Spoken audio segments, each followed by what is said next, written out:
Então ele veio com um apoio muito grande. E, na verdade, ele ia ganhar aquela eleição. Aí o Calçada, malandramente, quando viu que ele tinha um apoio muito forte, que o Calçada nisso ele era extremamente inteligente, ele sabia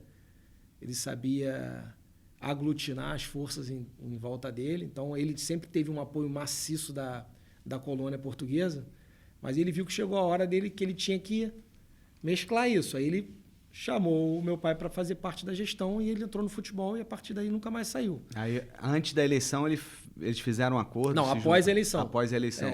Aí meu pai perdeu a eleição para ele, dizem até que de uma maneira...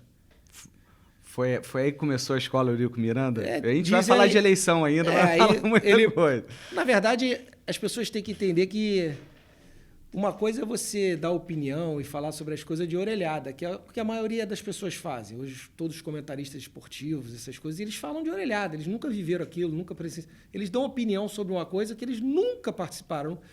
E o meu pai, ele falava das coisas e participava das coisas e agia das coisas com vivência naquilo que ele teve. E é uma das coisas que eu falo. Eu falo de futebol com vivência de futebol. Eu realmente vivi... Eu tenho 42 anos, 43 anos... E vivi, sei lá, 43 dentro de um clube de futebol, dentro de vestiário, dentro desse ambiente de futebol político. Então eu falo de vivência daquilo. Não, eu posso falar o que as pessoas querem ouvir também, porque hoje em dia todo mundo fala o que as pessoas querem ouvir. Mas eu prefiro falar... Hoje a gente está aqui para falar dessa vivência e falar a verdade. Eu aprendi a falar, eu falo do que eu vivi. Aí eu tenho conhecimento para falar. Se é bom ou ruim, aí... É isso aí, mas a ideia é essa. E aí teu pai perde a eleição para o Calçada, se torna vice de futebol, ele começa como vice de futebol dele, e aí fica, né, de 83 até 2000 direto.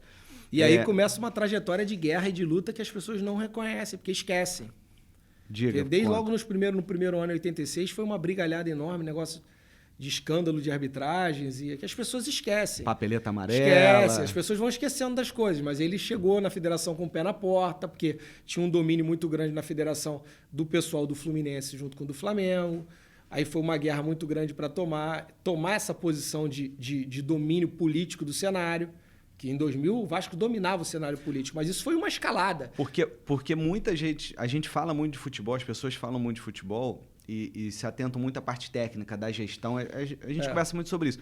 Só que futebol hoje, da maneira como é constituído, desde a FIFA, né, as confederações e tudo mais, ele é político também, né, Eurico? As pessoas não entendem isso, né? O futebol sem política então, você não ganha nada. Você está colocando que teu pai, quando entra, não fez só a gestão técnica, a gestão administrativa do clube, do departamento de futebol, mas também começou a agir politicamente. Conta um pouquinho disso aí. Claro, ele viu a necessidade de ter... Ele entendeu que tinha uma força política muito grande que dominava o futebol e que fazia com que isso virasse resultado no campo, né? Quem ganhava era quem tinha força política. Então ele ficou se para ganhar tem que ter força política, eu quero ganhar, eu vou ter que dominar o cenário político. E na mídia também, né? Também, em todo o cenário. A partir do momento que você tem esse poder ou você está bem politicamente dentro de uma federação, né, de uma organização, isso reflete na mídia também. E a mídia também te traz novos torcedores. E outra coisa, as pessoas que viveram essa época lembram dos programas esportivos, as pessoas ficavam esperando o Eurico chegar no programa, porque ele viu que ele tinha que entrar mesmo. É uma exposição grande, ele teve que se expor bastante, mas ele via necessidade nessa exposição para poder ganhar força política nos bastidores e transformar isso em vitórias.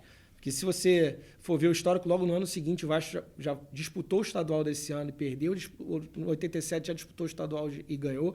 Em 88 já foi bicampeão, já foi disputar o Campeonato Brasileiro e teve um desempenho que era para ter sido campeão, não foi campeão porque aquelas regras malucas de pontuação. Em 89 já foi campeão, então já começou uma vertente de crescimento muito grande. Também. Começou a dar resultado também. Quando você começa a ter resultado, começa a dominar o cenário político, você também começa a apanhar, começa a sofrer perseguição, e isso foi uma luta muito grande durante anos. Aí você tem altos e baixos no caminho disso aí desportivo, né?